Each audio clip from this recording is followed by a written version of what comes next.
Kita kembali di Kabar Petang, pemirsa. Kita seperti yang kita janjikan tadi, kita akan berbincang dengan artis Meisya Siregar yang juga bergelut di dunia bisnis. Langsung saja kita sapa. Assalamualaikum, Mbak Meisya.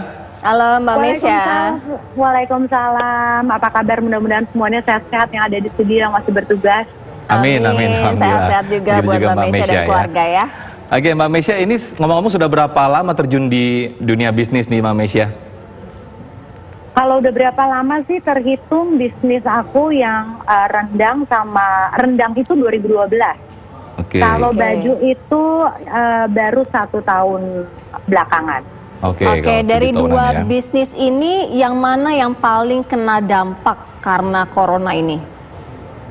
Yang paling terkena dampak sih sebenarnya baju ya, clothing line aku lumayan terkena dampak karena mungkin pertama masih baru, masih 1 tahun, kita juga masih ngejar brand awareness dulu ke orang-orang. Itu yang pertama, dan yang kedua tiba-tiba kita lagi nge-build brand awareness, tahu-tahu kena corona pandemi ini gitu. Jadi itu cukup sulit sih karena semua orang sekarang memilih kebutuhan yang lebih prioritas mungkin ya daripada pakaian. Tapi alhamdulillah setiap harinya memang tetap ada penjualan, tapi ada penurunan lah gitu. Kalau untuk usaha rendangnya gimana, Mbak? Nah, kalau untuk rendang ini justru kebalikannya, karena mungkin semua orang ada di rumah dan pengen sesuatu yang siap saji dan instan, ya? Gampang disajikan. Kebetulan rendangku siap saji dan gampang untuk dipanasin gitu ya. Jadi benar-benar di luar prediksi sekali, ternyata demandnya sangat tinggi, udah seperti sales kita Ramadan, alhamdulillah. Jadi kayak blessing in disguise ya, kayak apa ya, lagi situasi kayak begini tapi kita produksi nggak siap gitu loh untuk memenuhi kebutuhan orang-orang. Jadi kemarin sempat ada situasi yang kalang kabut, satu sisi pengen merumahkan semua karyawan, tapi satu sisi, aduh gimana ya, oke deh cari solusinya, gimana supaya tetap bisa jualan tapi dengan protokol kesehatan yang ekstra lebih bagus lagi, lebih strict lagi, dan juga kita memangkas yang kerja di kantor. Jadi aku cuma batasin hanya 5 orang, tidak lebih, dan harus ngejaga jarak dan semua standar higienisnya semuanya harus dijaga.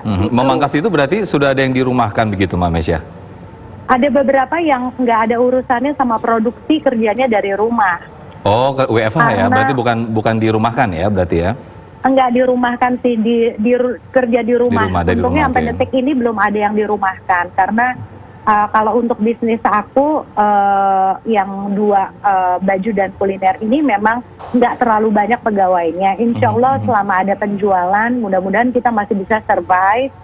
Tapi sebenarnya yang lebih banyak kena dampak sebenarnya suamiku. Dia kan ada label ya, ada label company yang mana itu bernaung distribusi CD yang sekarang lagi drop banget, pembayaran juga mundur.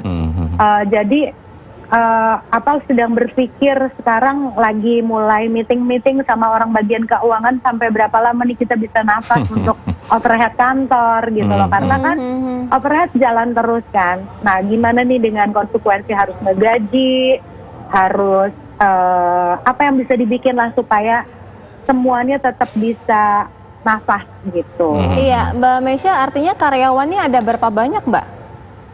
Kalau aku total itu ada 7, sama office boy ada 8.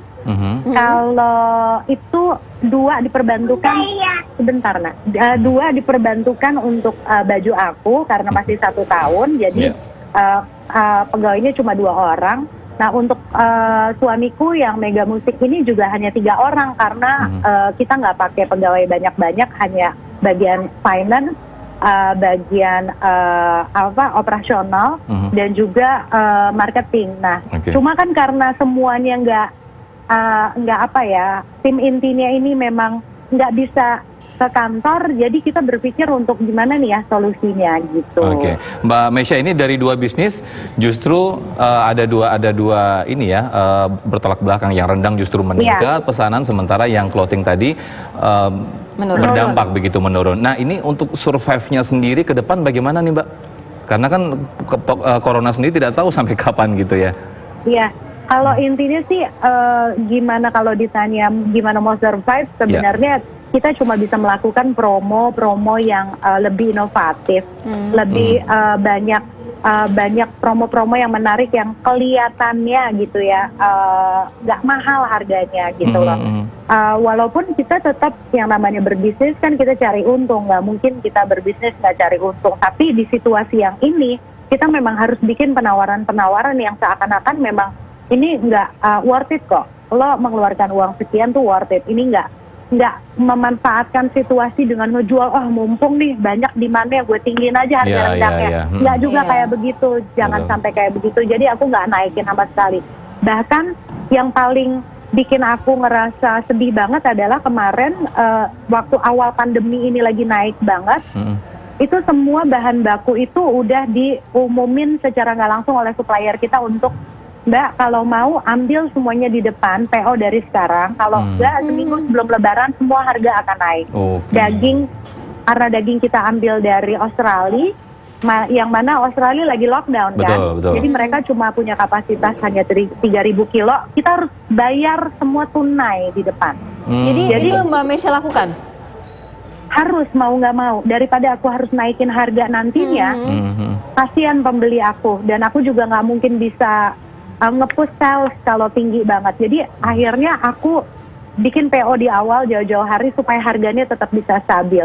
Mau nggak mau itu dilakuin gitu. Ya. Mbak Mesya, sejauh ini tadi dari dunia bisnis rendang ada pemasukan. Kemudian di clothingnya itu ada penurunan pemasukan. Lalu bagaimana dengan dunia keartisan? Apakah ada pemasukan dari endorse, baik online atau seperti apa Mbak? Ya, alhamdulillah sih. Satu sisi kegiatan syuting ini kan terhenti ya. Jadi kemarin-kemarin tuh suamiku tidak mengizinkan untuk tetap syuting. Jadi aku masih ada sih beberapa syuting twist yang cuma 5 menit gitu ya. Satu hari bisa 2 episode. Terus masih ada syuting bintang tamu dan lain sebagainya. Tapi karena suamiku nggak mengizinkan, walaupun kru kecil udah deh saya nggak usah. Enggak kok, saya cuma 5 orang apa segala macam. Mereka datang ke rumah atau nggak syutingnya di rumah tetap, baby tuh nggak mengizinkan. Jadi otomatis stop benar-benar total 100% nggak ada kegiatan syuting. Jadi sekarang pemasukan hanya mengandalkan endorsement dari sosial media, yang mana ya mudah-mudahan sih kedepannya insya Allah makin banyak endorsement. Amin. Karena lumayan banget pemasukan dari endorsement gitu loh. Jadi hanya itu pemasukan dan dari bisnis aku yang 2 ini gitu. Baik, Mbak Mesya boleh berbagi tips nih Mbak Mesya untuk seluruh pelaku bisnis dalam kondisi saat ini bisa bertahan, syukur-syukur untuk tidak sampai merumahkan karyawannya begitu Mbak Mesya. Aduh, aku kalau dikasih tips aku juga malah pengen minta tips sebenarnya. Tapi mungkin sesama aja mungkin pebisnis UMKM kayak aku gitu ya, pebisnis online seperti aku, mudah-mudahan kita tetap punya yang penting punya semangat untuk optimis dulu deh, jangan putus asa gitu ya. Apapun ini yang terkena dampak nggak cuma kita pengusaha UMKM atau online yang menengah gitu ya, tapi juga dirasakan untuk pengusaha-pengusaha yang udah wow gitu ya, udah besar gitu. Mereka pun merasakan dampaknya. Jadi mudah-mudahan dengan semangat, optimis kita bisa cari jalan keluar. Misalnya dengan memangkas karyawan, dengan meminimalisir kemungkinan untuk bisa overhead terlalu bengkak, dipilih-pilih mana yang harus jadi pengeluaran. Oke deh, ini buang aja, ini nggak usah, ini dipangkas-pangkas. Terus juga bikin penawaran-penawaran yang seru, misalnya buy one get one atau diskon atau promo untuk weekend sale atau apapun deh gitu. Jadi jangan putus berkreasi karena kita harus survive nih, kita harus survive. Ya Mbak Mesya, mungkin ada yang ingin disampaikan kepada pemerintah, silakan. Waduh, apa ya? Mungkin dari aku sih yang paling penting adalah gimana kita nih dari pekerja seni bisa tersentuh juga, dan juga mungkin dari pengusaha-pengusaha UMKM juga bisa tersentuh apa sih yang bisa dilakukan oleh pemerintah di sini untuk bisa mensupport